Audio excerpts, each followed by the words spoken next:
I'm George Edwards. I'm the chef and coordinator for the Garden Cafe program, which is part of the New York City Department of Education.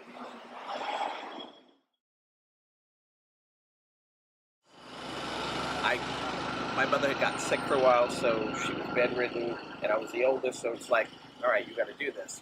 And I actually seemed to enjoy it a lot more than I thought I would. So it wasn't something I thought I could do as a career up until later on in my life. And then by the time that happened, it was like, yeah, I'd like to do this. So I went back to school. So this was a career change.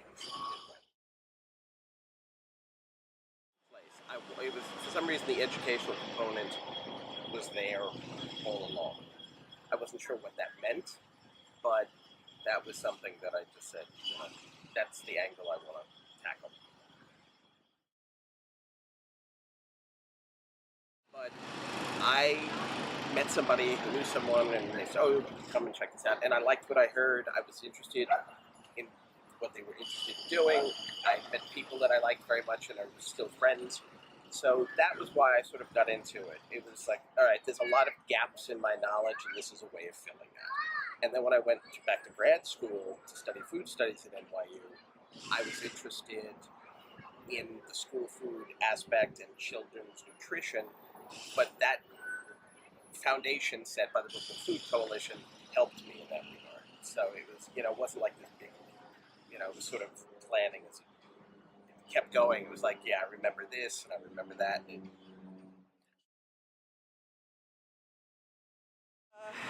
I was in a relationship at the time with someone who was an educator, and that's what did it. Seeing what they did and their relationship with children and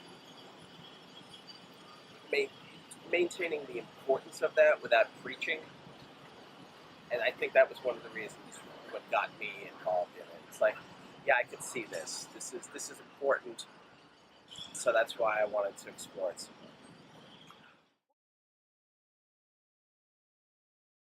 Well, my master's studying was on food systems, and I kind of used that as a focus of school food in terms of how do we get more local, define local in New York City versus local in a small area. Uh, Recently, the Garden Cafe program was awarded a state grant from the State Department of Ag, and part of that grant is hiring a farm-to-school coordinator to work with distributors, or at least explore the avenues of working with distributors and getting more local New York State produce and so forth into the regular system. And what are the obstacles and how do we address them and things like that. There are a lot of school food rules in terms of that already in place. So the focus is going to be more New York State because the grant is from the New York State Department of Ag. So, there's 35,000 farms in New York State. Can they realistically feed everybody in New York City or in the school system? We don't know. I mean, there are certain, yes you can, no you can't. So we're trying to answer those questions, and then how do we get as much as we can. The farmers are obviously farming, so they don't have time to do the outreach. The distributors are busy doing their outreach. So it's like, how do we bridge these two? And that's one of the things that hopefully this coordinator will be able to answer. Well, when you have guidelines, both nutritional guidelines, but also purchasing guidelines. Now there are some things that are in our favor in that there are now, you can't, it's not just going by price. You can add geographic preference as part of a bid. So some distributors might say, no, I'm not going to deal with that. And others are like, that's what we do, So it does kind of make clear where the starting points are. And then it's like, they can handle our volume, but they can't guarantee that it's geographically what we're asking for. So how can we work with them on that issue? We're working with State Ag. We're working with the American Farmland Trust. We're working with the New York Farm Bill. You're not reinventing the wheel here. It's just a question of, it is so huge, how do we get in touch with as many people as we can? And if we miss someone, why? Maybe they're not interested in working with us. maybe you're not interested in working with them. But it's like, how do you answer? How do you figure this information out? And that's the stage where it's at right now, trying to figure that out. We do some work with the green market, so we know there's a certain standard there already. So it's not so much a question of it has to be USDA organic certified. It's like, well, what are other options out there? You know, if a farmer says, I'm not certified because I can't afford it, but these are my standards, and there's some sort of proof of that, um, we can explore that. Let's see what we can do. Well, one of the things that we're working on is we're trying to get a USDA grant where we can do that, sort of focusing on community gardens, urban farms, and rural farms. There are farmers that are very much interested in working with children. So it's like, oh, yeah, I can do that. The commissioner of the New York State Department of Ag is actually working with one of the Garden Cafe schools. In June, he came down and did a lesson with them on butternut squash, and they started a seed starter. Well, it's do they have a garden or are they interested in creating a garden? That's it. That's the main point because the program works with students in taking what they grow and harvest, and then creating a tasting menu based on that, based on seasonality, all these different things. But if a school doesn't have a garden, but they still want to work with us, then we can introduce them to our partners like Grden and so forth, and they can help them get a garden, and then you can come in afterwards. Because a lot of people, parents, teachers, principals, you want to have a garden, but there is a lot of work in the beginning, and that's the thing. Sometimes people, it's not like you want to snap your fingers and suddenly this garden appears. There is work, and I've seen gardens that work because there's a large group of people that want to make this succeed. And I've seen other gardens work well because there's one or two dedicated people. So obviously the more people to assist, the more traction you can make. We ask for a couple of things. We ask that they work on the garden. What they do with the garden, how they use the garden is up to them. Because some schools, it'll be just for the agricultural component.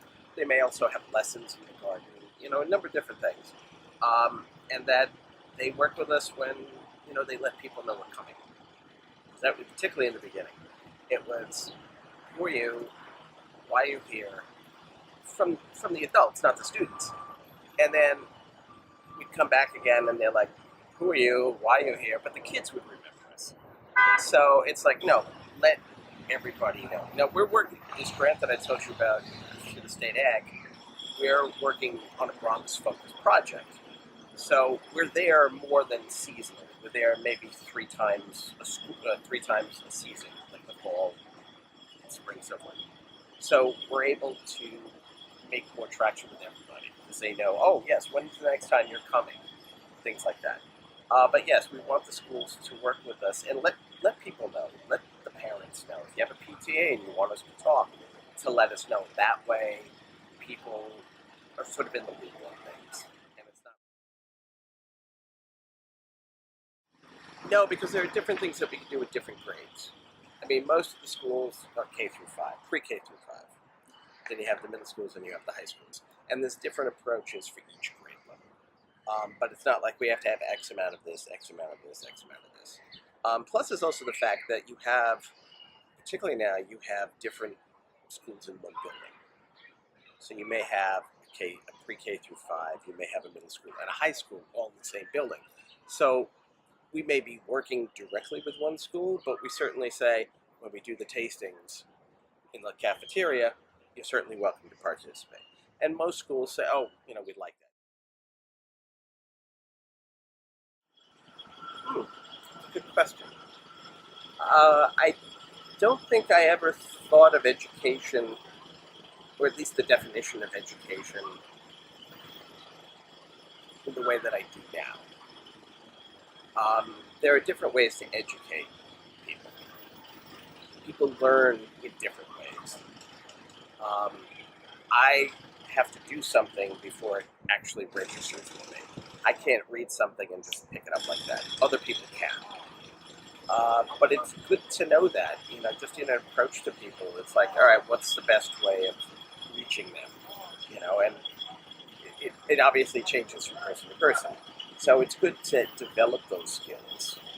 I think probably, because I don't have kids, and my friends are always asking me, what's it like being around so many kids?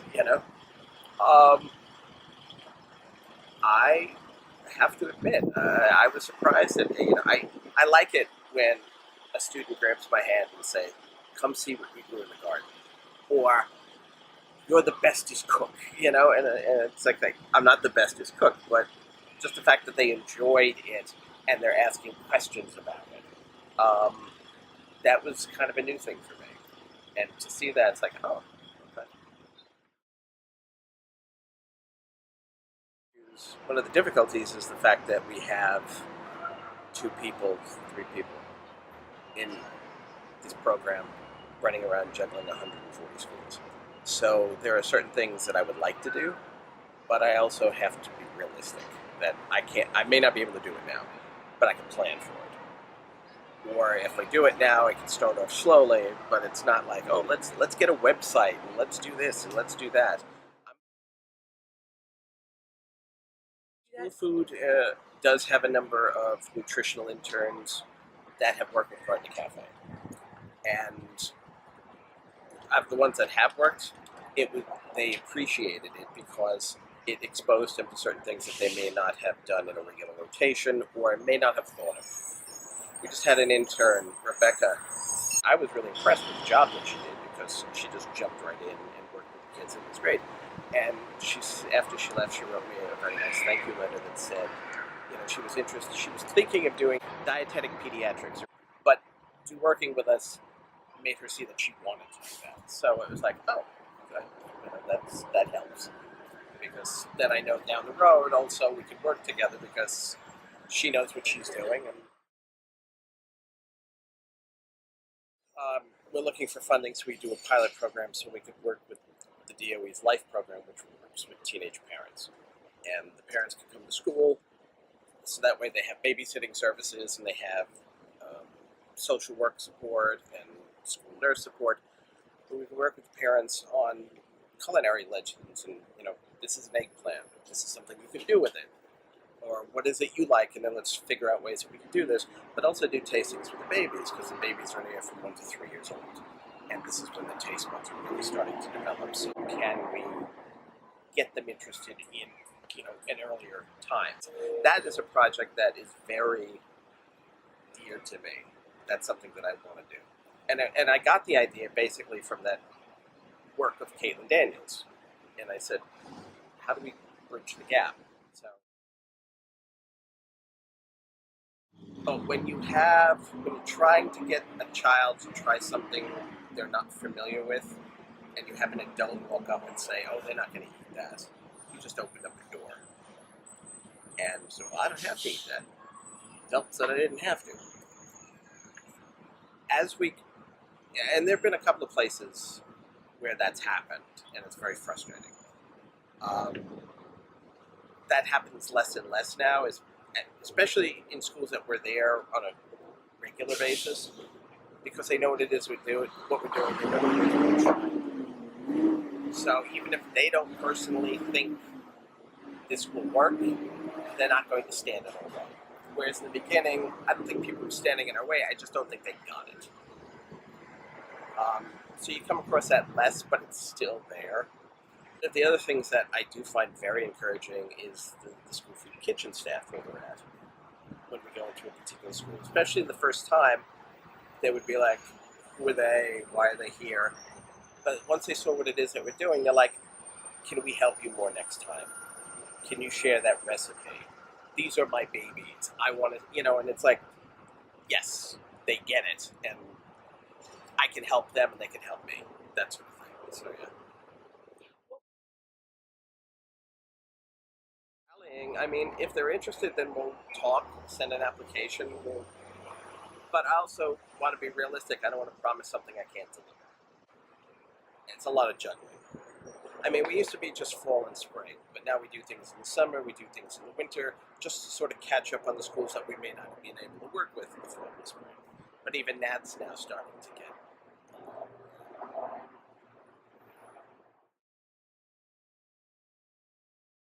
the schools. They're partners of ours.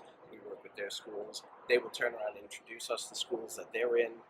We'll introduce them to schools that they may be interested in working with. Same with Grow to Learn and Grden. So there are a number of different cross support.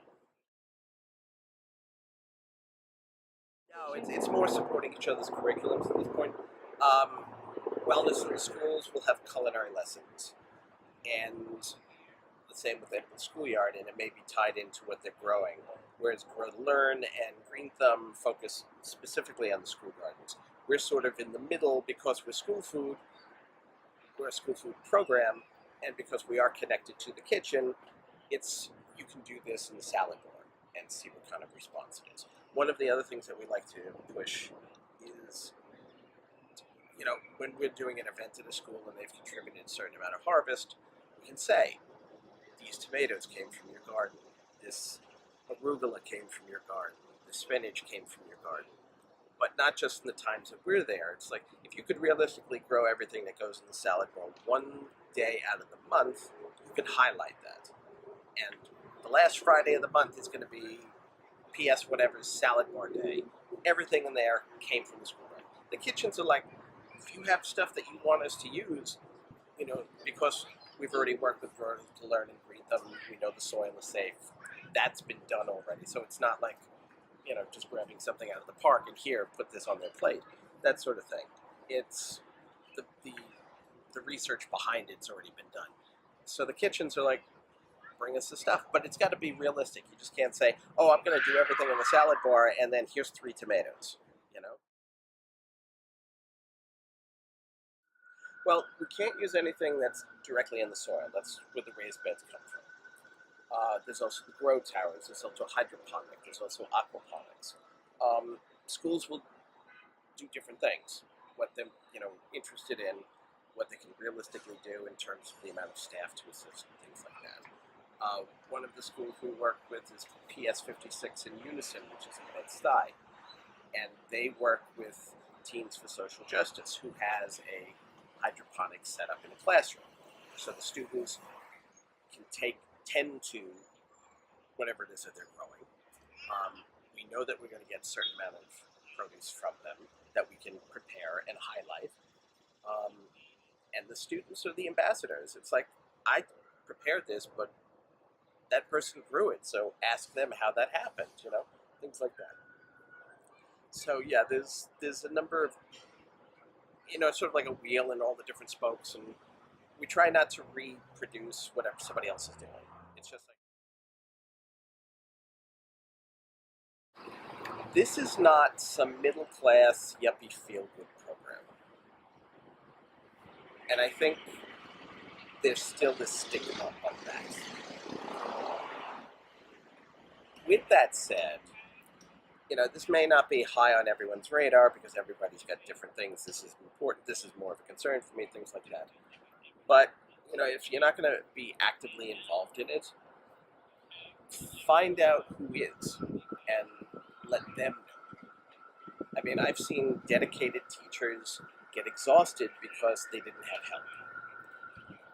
So having a couple of parents, hey, we can help you on harvest day, or we can help water the grass, we can help water the whatever during the summer if you're off, things like that. They would appreciate the help.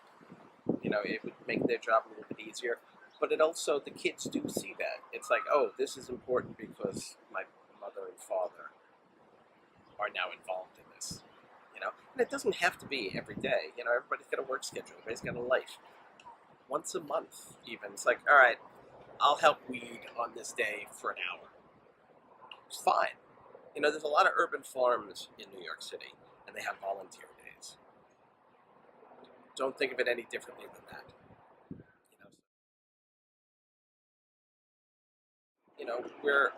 We're a city agency, so we have to be careful with our funding. We have to be realistic with our funding. when we apply for a grant, there are certain rules and regulations. It's not like we just can't, we're not going to just take money from anybody. But in the same token, I don't want to not encourage people. You know, yeah. I'm in Brooklyn. You've got Red Hook Farm, you've got East New York. There's an agricultural high school in Flushing, Queens, John Bound, which not everybody is aware of. It's a 4-acre farm with animals and everything else. They've got cows, they've got chickens, they got a baby horse, and it's an agricultural program, but younger students can volunteer. And, there's a lot going on in the city. I learned about it through word of mouth. Did you know about this place, or have you heard about this? No. Okay, so we don't do that.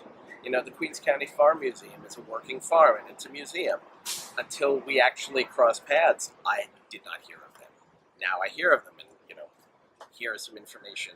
You may want to go check them out. They're doing a really good job. Things like that. Oko Farms, which is an aquaponics farm in Bushwick, I think it is. Yemi's doing great work, and they will have tours with students. And students from schools nearby can come in and look at the fish, but understand the process and how the fish are connected to growing plants. It's not something that you usually think of. Well, that's one of the things we like to work with the community. We'll work with the school, we'll work with the students, we'll work with the administration. If you want to open it up a bit, maybe we can help you figure out how to do that. Because, obviously everybody is different in terms of what they can realistically do. The other thing is a lot of families that we work with in various neighborhoods, various demographics, they're interested in learning more. It's like, I don't have access to this, but where can I get access to this? Or I have a garden in my backyard. A lot of the number of students that were particularly immigrant students that they come, they had farms and they grew things in their backyard. And one of the things that is confusing to them is they don't have that same opportunity here because they don't have a backyard. That sort of thing. So it's, okay, well, maybe we do something at the school. Maybe we do something at the community garden, something along. Which is why, you have such sprawling community gardens in a lot of neighborhoods, particularly immigrant neighborhoods, because, that's the only way they're going to get access to it. We've had kids come up, I'm coming from the Caribbean, why can't we get this in the store? And then you turn around and present it to the farmer, and the farmer's like, I've never grown that before. I have no idea what that is. But you can grow it in a community garden, you can grow it in an urban farm and use that as sort of like the bridge.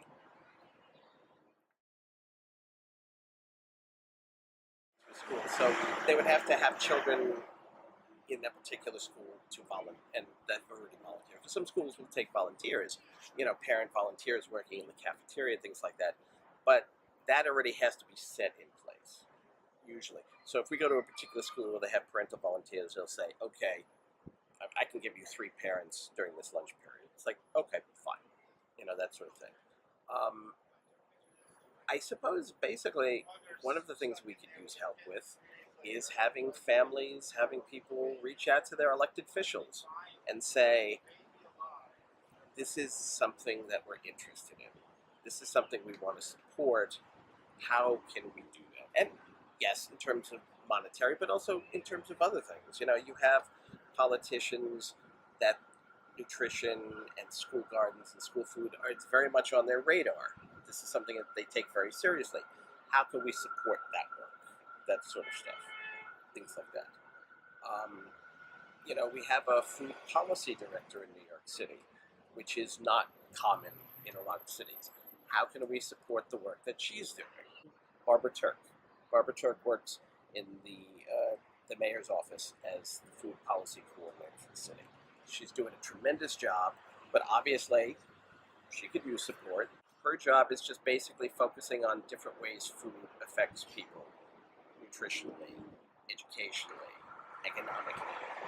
From a purchaser's perspective, from a grower's perspective, as we tape this, there was Hurricane Harvey. We had Hurricane Sandy not too long ago. It didn't hit Hunts Point in the Bronx as bad as, say, Staten Island, South Brooklyn, things like that. But if it did, what would happen? How would that affect our food supply? Because that's one of the big questions, especially when there's weather issues and the debate over climate change and things like that, is how is this affecting the food system? Not just growing it, but transporting it, getting it from point A to point B. And she's doing a great job. But obviously she could certainly use support. So if your politician doesn't seem to be supporting her, then reach out to him or her and say, look, I think this is important.